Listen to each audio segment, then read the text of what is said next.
Hi hello ನಮಸ್ಕಾರ. ನಾನು ನಿಮ್ಮ ಪ್ರೀತಿಯ Soumya RJ. Welcome to my channel. Please subscribe ಮಾಡಿ, ಲೈಕ್ ಮಾಡಿ ಮತ್ತು ಶೇರ್ ಮಾಡೋದನ್ನ ಮರಿಬೇಡಿ. ಈ ಬ್ಲಾಗ್ ನಾವು ಧರ್ಮಸ್ಥಳ ಹೋಗಿದ್ದ ಬ್ಲಾಗ್ ಆಗಿರುತ್ತೆ. ನಮ್ಮ 2ನೇ ಪಾಪುಗೆ ಈಗ 9 ಮಂತ್ಸ್. ಅವಳಿಗೆ ಮುಡಿ ಕೊಡಬೇಕಿತ್ತು. ನಮ್ಮ ಅತ್ತೆ ಮನೆ ಸೈಡು ಪಾಪುಗೆ ಫಸ್ಟ್ ಮುಡಿನ ಧರ್ಮಸ್ಥಳಲ್ಲೇ ಕೊಡೋದು. ಹಾಗಾಗಿ ನಾವು ಧರ್ಮಸ್ಥಳಕ್ಕೆ ಹೊರಟಿದ್ದೀವಿ. ನಾವು ಧರ್ಮಸ್ಥಳಕ್ಕೆ ಹೋಗಿ ಬಂದು 1 ಮಂತ್ ಆಯಿತು. ಆದರೆ ವಿಡಿಯೋನ ಎಡಿಟ್ ಮಾಡಿ ಅಪ್ಲೋಡ್ ಮಾಡೋಕ್ಕೆ ಆಗ್ತಿರ್ಲಿಲ್ಲ. ವರ್ಕ್ ತುಂಬ ಬ್ಯುಸಿ. ಮನೆಯಲ್ಲೂ ಕೂಡ 2 ಚಿಕ್ಕ ಮಕ್ಕಳನ್ನ ನೋಡಿಕೊಂಡು ಮನೆ ಕೆಲಸ ಮಾಡೋದ್ರಲ್ಲೇ ಟೈಮೆಲ್ಲ ಕಳೆದೋಗ್ಬಿಡ್ತಾ ಇತ್ತು. ಅಂತೂ ಇಂತೂ ಹೇಗಾದರೂ ಮಾಡಿ ವಿಡಿಯೋ ಎಡಿಟ್ ಮಾಡಿ ಹೊಸ ಮೈಕ್‌ನಲ್ಲಿ ವಾಯ್ಸ್ ಓವರ್ ಕೊಟ್ಟು ಅಪ್ಲೋಡ್ ಮಾಡಿದ್ದೀನಿ. ಯಾರು ಕೂಡ ಸ್ಕಿಪ್ ಮಾಡ್ದೇ ಕೊನೆ ತನಕ ಈ ವಿಡಿಯೋನ ನೋಡಿ. ನನ್ನ ದೊಡ್ಡ ಮಗಳಿಗೆ ಪೂಜೆ ಮಾಡೋದಂದ್ರೆ ತುಂಬಾನೇ ಇಷ್ಟ. ಹೇಗೆ ಪೂಜೆ ಮಾಡ್ತಿದ್ದಾಳೆ ಅಂತ ನೀವೇ ನೋಡಿ. ನಾವು ಧರ್ಮಸ್ಥಳಕ್ಕೆ ಹೊರಟಿದ್ದು ನಾನು, ನನ್ನ ಹಸ್ಬೆಂಡು, ನನ್ನ 2 ಮಕ್ಕಳು, ನಮ್ಮತ್ತೆ ಮತ್ತೆ ಚಿನ್ನು. ನನ್ನ ಹಸ್ಬೆಂಡ್ ಅವರು ದೊಡ್ಡಪ್ಪ ಮೂಡಿಗೆರೆಯಲ್ಲಿರೋದು. ಹೋಗುವಾಗ ಅವ್ರ ಮನೆಗೋಗಿ ಬೆಳಿಗ್ಗೆ ತಿಂಡಿ ಮುಗಿಸ್ಕೊಂಡು ಹೊರಟ್ವಿ. ನಾವು ನೆಕ್ಸ್ಟ್ ಹೋಗಿದ್ದು ಕೆ.ಪಿ. ಪೂರ್ಣಚಂದ್ರ ತೇಜಸ್ವಿಯವರ ಪ್ರತಿಷ್ಠಾನಕ್ಕೆ. ಈ ಮ್ಯೂಸಿಯಂ ತೇಜಸ್ವಿಯವರ ಜೀವನ, ಸಾಹಿತ್ಯ ಮತ್ತು ಚಿಂತನೆಗಳನ್ನು ತೋರಿಸುವ ಒಂದು ಜೀವಂತ ಮ್ಯೂಸಿಯಂ ಆಗಿದೆ. ಇಲ್ಲಿ ತೇಜಸ್ವಿಯವರ ಬರವಣಿಗೆಯ ಹಾದಿ, ಅವರ ವೈಯಕ್ತಿಕ ಜೀವನ ಮತ್ತೆ ಪ್ರಕೃತಿ ಮೇಲಿನ ಪ್ರೀತಿ ಎಷ್ಟಿದೆ ಅಂತೇಳಿ ಈ ಮ್ಯೂಸಿಯಂನಲ್ಲಿ ನೋಡ್ಬೋದು. ಅವ್ರದ್ದು ಫೇಮಸ್ ಕರ್ವಾಲ ಬುಕ್ ಇದೆಯಲ್ಲ, ಅದರಲ್ಲಿ ಅವರು ಹಾರುವ ಹೋತಿ ಅಂತ, ಅಂದ್ರೆ ಫ್ಲೈಯಿಂಗ್ ಲಿಸರ್ಡ್ ಅಂತ ಇಂಗ್ಲಿಷಲ್ಲಿ ಕರೀತಾರೆ, ಇದ್ರ ಬಗ್ಗೆ ಜಾಸ್ತಿ ಬರೆದಿದ್ದಾರೆ. ಇದ್ರನ್ನು ಕೂಡ ಶೋಗೆ ಇಟ್ಟಿದ್ರು. ನಾನು ಫಸ್ಟ್ ಟೈಮ್ ಇದನ್ನ ನೋಡಿದ್ದು. ತುಂಬಾನೇ ಚೆನ್ನಾಗಿ ಒಂಥರ ಏನೋ ಡಿಫ್ರೆಂಟ್ ಆಗಿತ್ತು. ಇಲ್ಲಿ ಚಿಟ್ಟೆಗಳನ್ನ ತುಂಬಾ ಯುನಿಕ್ ಆಗಿ ರೌಂಡ್ ಶೇಪಲ್ಲಿ ಜೋಡಿಸಿಟ್ಟಿದ್ರು. ಅದ್ರದ್ದು ಗ್ರೋತ್ ಸ್ಟೇಜ್ ಅಂದ್ರೆ ಅದು ಹೇಗೆ ಹುಟ್ಟುತ್ತೆ, ಹೇಗೆ ಬೆಳೆಯುತ್ತೆ, ಕಂಬಳಿ ಹೇಗೆ ಗ್ರೋತ್ ಆಗುತ್ತೆ ಅನ್ನೋದ್ರ ಬಗ್ಗೆ ರೌಂಡ್ ಶೇಪಲ್ಲಿ ಒಂದು ಡೆಕೋರ್ ಮಾಡಿಟ್ಟಿದ್ರು. ತುಂಬಾ ಚೆನ್ನಾಗಿತ್ತು ನೋಡೋಕ್ಕೆ. ಇಲ್ಲಿ ವೆರೈಟಿ ಆಫ್ ಚಿಟ್ಟೆಗಳನ್ನ ಇಲ್ಲಿ ನೋಡ್ಬೋದು. ತರ ಚಿಟ್ಟೆಗಳೆಲ್ಲ ಇತ್ತು. ಮತ್ತೆ ಬೇರೆ ಹುಳಗಳು ಕೂಡ ತುಂಬಾ ತೋರಿಸಿದ್ರು, ಜೀರುಂಡೆ ಅದನ್ನೆಲ್ಲ. ಇಲ್ಲಿ ಚಿಟ್ಟೆಗಳಂತೂ ಕಲರ್ಫುಲ್ ಚಿಟ್ಟೆಗಳು, ತುಂಬಾ ದೊಡ್ಡ ಚಿಟ್ಟೆಗಳನ್ನೆಲ್ಲ ತೋರಿಸಿದ್ರು. ಈ ಬಾಗ್ಲು ನೋಡಿ ನಮಗೆ ತುಂಬಾ ಇಷ್ಟ ಆಯ್ತು. ಈ ತರ ಓಲ್ಡ್ ಬಾಗ್ಲುಗಳಂದ್ರೆ ನಂಗೆ ತುಂಬಾ ಇಷ್ಟ ಆಗುತ್ತೆ ನೋಡಕ್ಕೆ, ಮುಟ್ಟಕ್ಕೆ. ಅದಕ್ಕೋಸ್ಕರ ಮುಟ್ಟಿ ನೋಡ್ತಾ ಇದ್ದೆ. ಇಲ್ಲಿ ಹಳೆ ಕಾಲದ ಅಡಿಗೆ ಪಾತ್ರೆಗಳು, ಕಾರ್ಗಳು, ಪ್ರಿಂಟರು, ಲ್ಯಾಂಡ್ ಲೈನು ಮತ್ತೆ ಫೋನ್ಗಳು ಮತ್ತೆ ಬ್ರಿಟಿಷರು ಯೂಸ್ ಮಾಡ್ತಿದ್ದಂಥ ವಸ್ತುಗಳನ್ನ ಇಲ್ಲಿ ಶೋಗೆ ಇಟ್ಟಿದ್ದಾರೆ. ಈ ಮ್ಯೂಸಿಯಂ ಪ್ಲೇಸ್ ತುಂಬಾ ವಿಶಾಲವಾಗಿದೆ. ಸುತ್ತ ಬೆಟ್ಟ, ಗಿಡ, ತಣ್ಣನೆ ಗಾಳಿ, ತುಂಬಾ ಚೆನ್ನಾಗಿತ್ತು. ಇಲ್ಲಿ ಕೂತ್ಕೊಂಡು ಅವ್ರ ಬುಕ್ಸ್ ಕೂಡ ಯಾರು ಬೇಕಾದ್ರೂ ಹೋಗಿ ಬುಕ್ಸ್ ಕೂಡ ಓದ್ಬೋದು. ರೀಡಿಂಗ್ ಏರಿಯಾ ಕೂಡ ಮಾಡಿದ್ದಾರೆ. ತುಂಬಾ ಚೆನ್ನಾಗಿದೆ. ನೇಚರ್, ಸಾಹಿತ್ಯ ಮತ್ತು ಇಷ್ಟಪಡೋರು ಇಲ್ಲಿಗೆ ಒಂದ್ಸಲ ಪ್ಲೀಸ್ ವಿಸಿಟ್ ಮಾಡಿ. ಫೀಸ್ ಹೇಳಕ್ಕೆ ಮರ್ತ್ಬಿಟ್ಟೆ ನೋಡಿ, ಇದ್ರ ಎಂಟ್ರನ್ಸ್ ಫೀಸ್ ಬಂದು 20 ರುಪೀಸ್.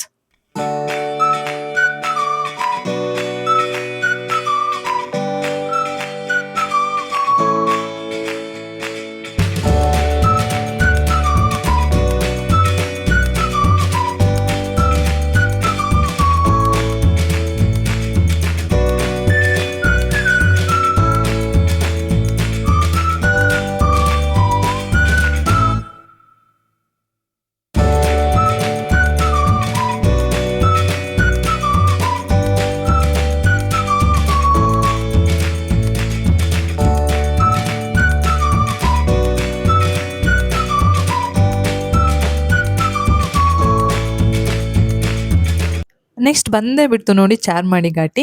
ಈ ಘಾಟಿ ಅಂದ್ರೆ ನಂಗೆ ಚಿಕ್ಕವಳಿದ್ದಾಗ್ಲಿಂದನೂ ತುಂಬಾ ಭಯ ಆಗುತ್ತೆ. ಘಾಟಿ ಬಂದ್ರೆ ಸಾಕು ಕಣ್ಣು ಮುಚ್ಕೊಂಡು ಅಮ್ಮನ ಮಡ್ಲಲ್ಲಿ ಮಲಗ್ಬಿಡ್ತಿದ್ದೆ. ಈಗ ಅಷ್ಟೊಂದು ಭಯ ಆಗಲ್ಲ, ಆದ್ರೆ ವಾಮಿಟ್ ಅಂತೂ ಮಾಡ್ಲೇಬೇಕು, ಅಷ್ಟೊಂದು ಸುಸ್ತಾಗ್ಬಿಡ್ತೀನಿ.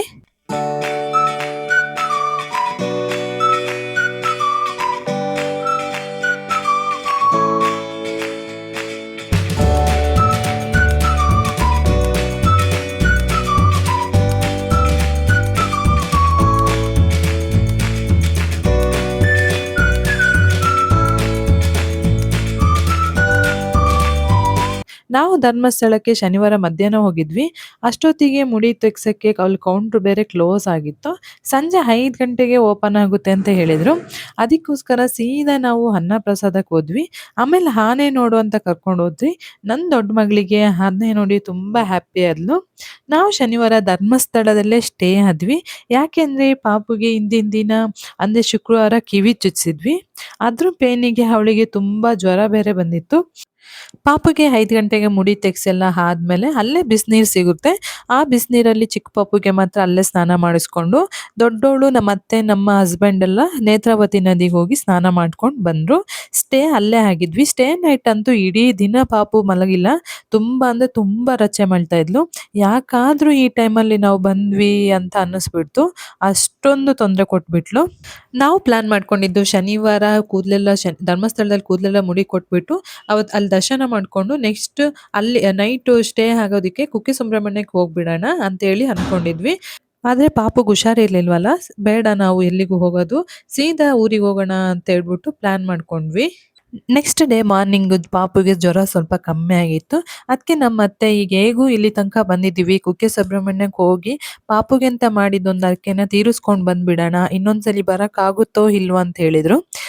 ನನ್ನ ಡೆಲಿವರಿ ಆಗೋ ಟೈಮಲ್ಲಿ ಒಂದು ಸ್ವಲ್ಪ ತುಂಬ ಅಂದರೆ ತುಂಬ ಕಾಂಪ್ಲಿಕೇಶನ್ ಇತ್ತು. ಹಾಗಾಗಿ ನಾನು ಮತ್ತು ನನ್ನ ಪಾಪು ಇಬ್ರು ಉಳಿಯೋದೇ ಡೌಟ್ ಅಂದಿದ್ರು. ಪಾಪು ಚೆನ್ನಾಗಿ ಡೆಲಿವರಿ ಆದರೆ ಇಬ್ರೂ ಚೆನ್ನಾಗಿದ್ದರೆ ಕುಕ್ಕೆ ಸುಬ್ರಹ್ಮಣ್ಯಕ್ಕೆ ಬಂದು ಪಾಪುಗೆ ತುಲಾಭಾರ ಮಾಡಿಸ್ತೀನಿ ಅಂತೇಳಿ ನಮ್ಮ ಅತ್ತೆ ಬೇಡ್ಕೊಂಡಿದ್ರು. ಅದಕ್ಕೋಸ್ಕರ ಇನ್ನು ಹೋಗಿ ಬರೋಣ ಅಂತೇಳಿ ಹೊರಟ್ವಿ. ಆನ್ ದ ವೇ ಹೋಗ್ತಾ ಸೌತಡ್ಕ ಗಣಪತಿ ದೇವಸ್ಥಾನಕ್ಕೆ ಹೋದ್ವಿ. ಇಲ್ಲಂತೂ ಈ ದೇವಸ್ಥಾನ ಅಂದರೆ ನನಗೆ ಯಾಕೋ ಒಂಥರ ತುಂಬ ಇಷ್ಟ ಆಗುತ್ತೆ. ಯಾಕೆಂತ ಕೇಳ್ತೀರಾ? ಯಾಕೆಂದರೆ ಇಲ್ಲಿ ದೇವ್ರು ಇರೋದು ಹೊರಗಡೆ. ತುಂಬ ಅಂದರೆ ತುಂಬ ಚೆನ್ನಾಗಿದೆ, ಏನೋ ಒಂಥರ ನೋಡೋಕ್ಕೆ. ಸುತ್ತ ಗಂಟೆ ಇಲ್ಲೇನಾದ್ರೂ ಬೇಡ್ಕೊಳ್ಳೋದಿದ್ರೆ ಈ ಗಂಟೆ ಕೊಡ್ತೀನಿ ಅಂತೇಳಿ ಬೇಡ್ಕೊಂಡ್ರೆ ಒಳ್ಳೇದಾಗುತ್ತೆ ಅಂತೆ. ಇಲ್ಲಿದ್ ಪ್ರಸಾದ ಅಂತೂ ಕೇಳಲೇಬೇಡಿ ಬಿಡಿ. ಅವಲಕ್ಕಿಯಿಂದ ಮಾಡಿದ ಪ್ರಸಾದ ನಂಗಂತೂ ತುಂಬ ಇಷ್ಟ. ಅವಲಕ್ಕಿಯಲ್ಲಿ ಮಾಡಿದ ಯಾವುದೇ ಐಟಮ್ಸ್ ಆದ್ರೂ ನಾನು ತುಂಬ ಅಂದರೆ ತುಂಬ ಇಷ್ಟಪಡ್ತೀನಿ. ಅದರಲ್ಲೂ ಇನ್ನು ದೇವಸ್ಥಾನದ ಪ್ರಸಾದ ಅಂದರೆ ನಂಗೆ ತುಂಬ ಇಷ್ಟ.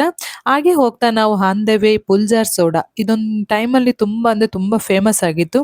ನನಗೆ ಆವಾಗ್ಲಿಂದನೂ ಇದನ್ನ ಯಾವಾಗಲಾದ್ರೂ ಒಂದ್ಸಲಿ ಮನೆಯಲ್ಲಾದ್ರೂ ಟ್ರೈ ಮಾಡಬೇಕು, ಇಲ್ಲಾಂದ್ರೆ ಎಲ್ಲಾದ್ರೂ ಒಂದ್ಸಲಿ ಕುಡಿಲೇಬೇಕು ಅಂತ ತುಂಬ ಅಂದರೆ ತುಂಬ ಆಸೆ ಆಗ್ತಿತ್ತು. ಧರ್ಮಸ್ಥಳದಿಂದ ಕುಕ್ಕೆ ಸುಬ್ರಹ್ಮಣ್ಯ ಹೋಗೋ ರೂಟಲ್ಲಿ ತುಂಬ ಕಡೆ ಈ ಥರ ಅಂಗಡಿಗಳು ಹಾಕೊಂಡಿದ್ದಾರೆ ರೋಡ್ ಸೈಡ್ನಲ್ಲಿ, ಪುಲ್ಜಾರ್ ಸೋಡಾ ಎಲ್ಲ. ಒಂದ್ಸಲಿ ಟ್ರೈ ಮಾಡೋಣ ಪ್ಲೀಸ್ ಗಾಡಿ ನಿಲ್ಲಿಸಿ ಅಂತ ಹೇಳ್ಬಿಟ್ಟು ನಮ್ಮ ಮನೆಯವ್ರ ಹತ್ರ ಕೇಳ್ಕೊಂಡು ಗಾಡಿ ನಿಲ್ಲಿಸಿ ಎಲ್ಲರೂ ಕೂಡ ಟ್ರೈ ಮಾಡಿದ್ವಿ. ಬಟ್ ಹಳೇದ್ರಲ್ಲಿ ಟ್ರೆಂಡಿಂಗ್ ಆಗ್ತಿದ್ದ ವಿಡಿಯೋದಲ್ಲಿ ಬಂದು ಅವರೇ ರೆಡಿ ಮಾಡ್ತಾ ಇದ್ರು, ಮಿಂಟ್ ಚಟ್ನಿ ಎಲ್ಲ ಮಾಡಿ ಸೋಡಾಕ್ ಹಾಕಿ ಇದು ಮಾಡ್ತಾ ಇದ್ರು. ಇವರೆಲ್ಲ ಬರೀ ಫ್ಲೇವರ್ಸ್ ಹಾಕ್ತಾ ಇದ್ರು. ಎಲ್ಲ ಫ್ಲೇವರ್ಸ್ದು ಬಾಟಲ್ ಇಟ್ಕೊಂಡಿದ್ರು. ಪೈನಾಪಲ್, ಸ್ಟ್ರಾಬೆರಿ, ಅದು ಲೆಮನ್ನು ಎಲ್ಲ ಫ್ಲೇವರ್ಸ್ನ ಹಂಗೆ ಇಟ್ಕೊಂಡಿದ್ರು. ಈ ಸೋಡಾ ಕುಡಿಯುವಾಗ ಒಂದು ಲೋಟ ಕೊಟ್ಟರೆ ಅದು ಬಿಡ್ದೇ ಕುಡಿಬೇಕು. ಇದರಲ್ಲಿ ನನ್ನ ಗಂಡ ಫುಲ್ ಕುಡಿದ್ರು. ಒಂದು ಸಲಿನೂ ಅವರು ಡ್ರಾಪ್ ಔಟ್ ಮಾಡಲಿಲ್ಲ. ನನಗೆ ಮತ್ತು ಚಿನ್ನುಗೆ ಫುಲ್ ಕುಡಿಯೋಕ್ಕೆ ಆಗಲಿಲ್ಲ. ನಾನಂತೂ ಅರ್ಧಂಬರ್ಧ ಕುಡ್ಕೊಂಡು ಹೆಂಗೆಂಗೋ ಲಾಸ್ಟಿಗೆ ಮುಗಿಸ್ದೆ. ಅವನು ಕುಡಿಯೋಕ್ಕೆ ಆಗಲಿಲ್ಲ ಅಂತ ಹೇಳ್ಬಿಟ್ಟು ನಮ್ಮ ಅತ್ತೆ ಕೊಟ್ಬಿಟ್ಟ. ಇನ್ನು ನನ್ನ ಮಗಳು ಒಂಚೂರು ಕುಡಿದು ನೋಡಿದ್ಲು, ಆಮೇಲೆ ನನಗೆ ಬೇಡ ಅಂತ ಹೇಳಿದ್ಲು. ಅದು ಟೇಸ್ಟ್ ನೋಡ್ಬಿಟ್ಟು ಅವಳು ರಿಯಾಕ್ಷನ್ ನೋಡಿ ಅವಳು ಹೇಗಿದೆ ಅಂತೇಳಿ. ಪುಲ್ಜಾ ಸೋಡಾ ಎಲ್ಲ ಕುಡಿದ್ಮೇಲೆ ಅಲ್ಲೇ ತಾಳೆಹಣ್ಣು ಅಂದರೆ ಪಾಮ್ ಫ್ರೂಟು ಅಂತ ಹೇಳ್ತಾರೆ, ಅದನ್ನ ಮಾರಕ್ಕಿಟ್ಟಿದ್ರು. ಇದಂದರೆ ನಂಗೆ ತುಂಬ ಇಷ್ಟ. ನಾನು ಫಸ್ಟ್ ಟೈಮು ಮಲ್ಪೆ ಬೀಚಿಗೆ ಹೋದಾಗ ತಿಂದಿದ್ದು. ಅದಕ್ಕಿಂತ ಮುಂಚೆ ಅದನ್ನ ನೋಡಿದ್ರೆ ಏನೋ ಒಂಥರ ಅಸಹ್ಯ ಅನ್ನಿಸ್ತಾ ಇತ್ತು. ಇದೆಂತ ಇದು ಹಂಗೆ ಹಿಂಗೆ ಅಂತೇಳಿ ನಾನು ತಿನ್ನೋಕ್ಕೆ ಹೋಗ್ತಿರ್ಲಿಲ್ಲ. ಮಲ್ಪೆ ಬೀಚ್ನಲ್ಲಿ ಇದು ತಿಂದಮೇಲೆ ನನ್ನ ಫೇವ್ರೇಟ್ ಆಗೋಗಿದೆ ಇವಾಗ. ಇದು ತುಂಬ ತಂಪಂತೆ, ಸೇಮ್ ಎಳ್ನೀರು ಗಂಜಿ ಥರ ಇರುತ್ತೆ. ಇದೇ ನೋಡಿ, ಇಲ್ಲೇ ನಾವು ಪುಲ್ಜಾರ್ ಸೋಡಾ ತಗೊಂಡಿದ್ದು. ಇಲ್ಲಂತೂ ತುಂಬ ಅಂದರೆ ತುಂಬ ಶಾಪ್ಸ್ ಇದೆ. ನಂಗಂತೂ ಪಾಪುನ ಎತ್ಕೊಂಡು ತುಂಬ ಸುಸ್ತಾಗಿತ್ತು. ಅದಕ್ಕೋಸ್ಕರ ನಮ್ಮ ಅತ್ತೆ ಇಟ್ಕೊಂಡಿದ್ದಾರೆ. ಅವ್ರನ್ನ ಸ್ವಲ್ಪ ಎತ್ಕೊಂಡಾಗ ನನಗೆ ಸ್ವಲ್ಪ ರಿಲೀಫ್ ಅನಿಸುತ್ತೆ. ಇಲ್ಲ ಅಂದರೆ ಒದ್ದಾಡ್ತಾಳೆ ನನ್ನ ಹತ್ರ ತುಂಬ ಒದ್ದಾಡ್ತಾಳೆ ಚಿಕ್ಕ ಪಾಪು. ನಾವೀಗ ಸೀದಾ ಹೋಗ್ತಾ ಇರೋದು ಕುಕ್ಕೆ ಸುಬ್ರಹ್ಮಣ್ಯಕ್ಕೆ. ಕುಕ್ಕೆ ಸುಬ್ರಹ್ಮಣ್ಯಕ್ಕೆ ಹೋದಾಗ ನಾವು ಟೈಮ್ ಬಂದು ಒಂದು 11 ಗಂಟೆ ಆಗಿತ್ತು. ಅಲ್ಲಿ ತುಲಾಭಾರ ಟೈಮಿಂಗ್ಸ್ ಬಂದು ಬೆಳಿಗ್ಗೆ 7 ಗಂಟೆಯಿಂದ 10 ಗಂಟೆ ತನಕ ಅಂತೆ. ಅದ್ರ ಮೇಲೆ ತುಲಾಭಾರ ಮಾಡಲ್ಲಂತೆ, ನೆಕ್ಸ್ಟ್ ಮಾರ್ನಿಂಗ್ ಮಾಡೋದಂತೆ. ಅದಕ್ಕೋಸ್ಕರ ನಾವು ಇನ್ನು ಇದು ಆಗಲ್ಲ, ಇನ್ನು ಉಳ್ಕೊಂಡು ಮಾಡೋಕ್ಕಾಗಲ್ಲ, ನೆಕ್ಸ್ಟ್ ಡೇ ಮತ್ತೆ ನನಗೂ ಡ್ಯೂಟಿಗೆ ಹೋಗ್ಬೇಕಿತ್ತು, ನಮ್ಮ ಮನೆಯವ್ರಿಗೂ ಕೆಲ್ಸಕ್ಕೆ ಹೋಗ್ಬೇಕಿತ್ತು, ಚಿನ್ನುಗೂ ಸ್ಕೂಲಿಗೆ ಹೋಗ್ಬೇಕಿತ್ತು. ಅದರಿಂದ ನಾವು ವಾಪಸ್ ಬಂದ್ವಿ. ದೇವ್ರ ದರ್ಶನ ಆದ್ರೂ ಮಾಡೋಣ ಅಂತ ನೋಡಿದ್ರೆ ಅಲ್ಲಿ ತುಂಬ ಅಂದರೆ ತುಂಬ ಕ್ಯೂ ಇತ್ತು. ಇನ್ನೇನು ಅಲ್ಲಿ ದೇವ್ರ ದರ್ಶನನೂ ಅಲ್ಲಿ ನಿಂತ್ಕೊಂಡು ಮಾಡೋಕ್ಕಾಗಲ್ಲ. ಪಾಪುಗೆ ಬೇರೆ ತುಂಬ ಸುಸ್ತಾಗಿತ್ತು. ನನಗೂ ಅವಳನ್ನ ಇಟ್ಕೊಂಡು ತುಂಬ ಸುಸ್ತಾಗಿತ್ತು. ಅದಕ್ಕೋಸ್ಕರ ಇನ್ನೊಂದ್ಸಲಿ ಬರೋಣ ಅಂತ ಹೇಳ್ಬಿಟ್ಟು ಕುಕ್ಕೆ ಸುಬ್ರಹ್ಮಣ್ಯಕ್ಕೆ ಹೋಗಿ ಬಾಗಿಲು ನೋಡಿಕೊಂಡು ಜಸ್ಟ್ ವಾಪಸ್ ಬಂದ್ವಿ. ಅಲ್ಲಿಂದ ಸೀದಾ ಬಂದು ಅಲ್ಲೇ ಕುಕ್ಕೆ ಸುಬ್ರಹ್ಮಣ್ಯದಲ್ಲಿ ನದಿ ಇದೆಯಲ್ಲ, ಅಲ್ಲಿ ಸ್ನಾನ ಮಾಡಿದ್ವಿ. ನಾನು ಮತ್ತು ಚಿನ್ನು ಸ್ನಾನ ಮಾಡಿದ್ವಿ. ನಾವು ನೆಕ್ಸ್ಟ್ ಸೀದಾ ಮೂಡಿಗೆರೆಗೆ ಬಂದ್ವಿ. ಇಲ್ಲಿ ಅಂಡರ್ ವಾಟರ್ ಫಿಶ್ ಟನಲ್ ಅಂತ ಹೇಳ್ಬಿಟ್ಟು ಒಂದು ಎಕ್ಸಿಬಿಷನ್ ಹಾಕಿದ್ರು. ನನಗೆ ಈ ತರ ಯಾವತ್ತು ನಾನು ಈ ಟನಲ್ ತರ ನಾನು ಈ ಫಿಶ್ ಲ್ಯಾಂಡ್ ನ ನೋಡೇ ಇರ್ಲಿಲ್ಲ. ಒಂದ್ಸಲಿ ಹೋಗೋಣ ಅಂತ ಹೇಳ್ಬಿಟ್ಟು ಎಲ್ಲರೂ ಹೋದ್ವಿ. ಇದಂತೂ ಡೆಡ್ ವೇಸ್ಟ್. ಯಾಕೆ ಅಂತ ಮುಂದೆ ನೋಡಿ ಹೇಳ್ತೀನಿ. ಇಲ್ಲಿ ತರ ತರದ್ದು ಮೀನ್ಗಳನ್ನೆಲ್ಲ ಶೋಗಿಟ್ಟಿದ್ರು. ಇದು ತುಂಬಾ ಅಂದ್ರೆ ತುಂಬಾ ಚೆನ್ನಾಗಿತ್ತು. ನಾನು ಫಸ್ಟ್ ಟೈಮ್ ಈ ತರದೊಂದು ಎಕ್ಸ್ಪೀರಿಯನ್ಸ್ ಮಾಡ್ತಿದ್ದಿದ್ದು. ಪಾಪ ಅಂತೂ ಆ ಮೀನ್ಗಳನ್ನ ನೋಡಿ ನೋಡಿ ಎದ್ರುಕೊಳ್ತಾ ಇದ್ಲು. ಚಿಕ್ಕ ಮೀನ್ಗಳನ್ನೆಲ್ಲ ನೋಡಿ ಇಷ್ಟ ಪಡ್ತಾ ಇದ್ಲು. ಆದ್ರೆ ದೊಡ್ಡ ಮೀನ್ ಬಂದಿದ ತಕ್ಷಣ ದೂರ ಓಡೋಗೋಳು. ತುಂಬಾ ಅಂದ್ರೆ ತುಂಬಾ ಹೆದರಿಕೊಳ್ತಾ ಇದ್ಲು. ಇಲ್ಲಿ ವೆರೈಟೀಸ್ ಆಫ್ ಮೀನ್ಗಳಿತ್ತು. ಮತ್ತೆ ಈ ಕಡೆ ಸೈಡ್ ಅಲ್ಲಿ ಬರ್ಡ್ಸ್‌ಗಳನ್ನ ತರ ತರ ಡಿಫ್ರೆಂಟ್ ಆಗಿ ಡೆಕೋರ್ ಮಾಡಿ ಇಟ್ಟಿದ್ರು. ಅದನ್ನು ಕೂಡ ನೋಡಕ್ಕೆ ತುಂಬಾ ಅಂದ್ರೆ ತುಂಬಾ ಚೆನ್ನಾಗಿತ್ತು. ಈ ವಿಡಿಯೋದಲ್ಲಿ ನೀವು ನೋಡ್ಬೋದು ಅವಳು ಯಾವ ತರ ಎದ್ರುಕೊಳ್ತಾ ಇದ್ದಾಳೆ ಅಂತೇಳಿ, ನನ್ನ ದೊಡ್ಡ ಮಗಳು. ಈಗ ನೋಡಿ.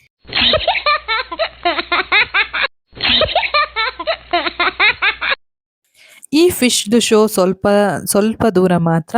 ಅದು ನೆಕ್ಸ್ಟ್ ಮಾಮೂಲಿ ಎಕ್ಸಿಬಿಷನ್ ತರ. ಅದು ಇದು ಮಾರಕ್ಕಿಟ್ಟಿದ್ರು. ಮತ್ತೆ ಆ ಮಕ್ಳಿಗೆ ಆಟ ಆಡಕ್ಕೆ ಗೇಮ್ಸು ಎಲ್ಲ ಇತ್ತು.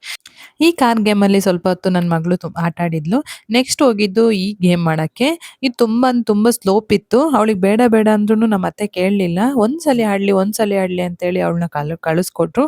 ಅವಳಿಗೆ ಹತ್ತಕ್ಕೆ ಆಗ್ತಿರ್ಲಿಲ್ಲ. ಅಷ್ಟೊಂದು ಕಷ್ಟ ಪಡ್ತಾ ಇದ್ಲು. ಬೇಡ ಅಂತ ಹೇಳಿದ್ರು ನಮ್ಮ ಅತ್ತೆ ಕಳಿಸ್ಕೊಟ್ರು. ಅವಳು ಹೆಂಗೋ ಕಷ್ಟಪಟ್ಟು ಹತ್ಕೊಂಡ್ಮೇಲೆ ಇಳಿಯಕ್ಕೆ ತುಂಬಾನೇ ಕಷ್ಟಪಡ್ತಾ ಇದ್ಲು. ಇಳಿಯಕ್ಕೆ ಆಗ್ತಾನೆ ಇರ್ಲಿಲ್ಲ ಅವಳಿಗೆ. ಆದ್ರೂನು ಆ ಮಕ್ಳು ಇಬ್ರು ಸೇರ್ಕೊಂಡು ಹೇಗೋ ಕಷ್ಟಪಟ್ಕೊಂಡು ಅವಳನ್ನ ಇಟ್ಕೊಂಡು ಹೇಳ್ಕೊಂಡು ಬಂದ್ರು. ಒಂದೇ ಸಲಿ ಆಟ ಆಡಿದ್ದು. ಇದೇ ತುಂಬಾ ವೇಸ್ಟ್ ನೋಡಿ, ನಾನು ಫಸ್ಟ್ ಹೇಳಿದ್ನಲ್ಲ. ಆದ್ರೂನು ಅವರು ಚಾರ್ಜಸ್ ತಗೊಂಡೇ ಬಿಟ್ರು. ಹೇಳಿದ್ರೆ ಕೇಳಲಿಲ್ಲ. ಇದಾಗಿತ್ತು ನನ್ನ ಧರ್ಮಸ್ಥಳ ಟ್ರಾವೆಲ್ ವ್ಲಾಗ್. ಇಷ್ಟ ಆಗಿದ್ರೆ ಲೈಕ್ ಮಾಡಿ, ಶೇರ್ ಮಾಡಿ, ಪ್ಲೀಸ್ ಸಬ್ಸ್ಕ್ರೈಬ್ ಮಾಡಿ. Bye. Thank you so much.